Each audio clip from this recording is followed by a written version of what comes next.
maulang umaga sa inyo pong lahat.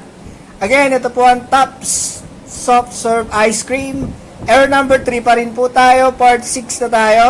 So ngayon, ito yung time na kailangan natin bumili ng mga parts para magawa yung ating ice cream machine. So, sana subaybayan nyo pa rin po at patuloy nyo po kaming supportan sa aming channel. At inyo pong bantayan at subaybayan yung aming ginagawang step-by-step procedure kung paano natin ito maaayos.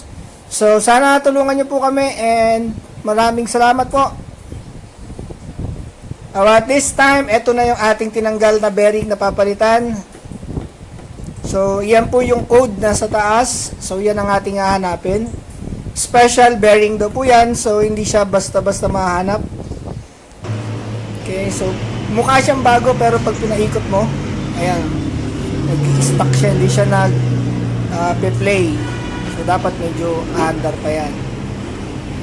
Mukha lang siyang bago pero may problema na sa loob. So ito yung ating papalitan. Dito natin yan bibilhin sa bearing center. Again, bearing center. Pwede nyo mahanap sa Google Map. Type nyo lang po doon, bearing center na malapit sa inyong area. Mga special at mga may hirap na bearing, dyan nyo may kita, bearing center.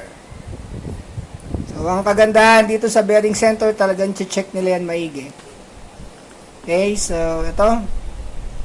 Nahanap na natin, nabigyan na tayo ng bearing na ikakabit natin. Okay, yan. Kukunin pa yan ni Manong at i-check ang size, inner, outer para makasigurado gamit ang caliper. So, ito yung ikakabit natin na bearing sa ating induction motor na nagka-problema yung isang bearing. So, ayan, dinouble check lang ni Kuya. Legit na legit. Ayan, may pirma pa. With receipt po yan. So, ayan, chinek ko lang din kung yung tama yung number or codes ng bearing. Mahirap magpabalik-balik. So, ito yung bearing na nabili. Yan yung bago. At yun naman isa yung luma. Ayan, Ayan, pinapakita sa inyo ngayon yung code.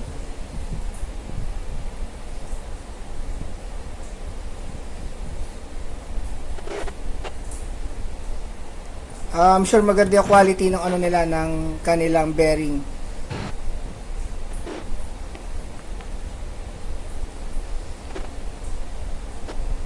Okay. Made in Portugal. Yan ang nakalagay sa box niya. Made in Portugal.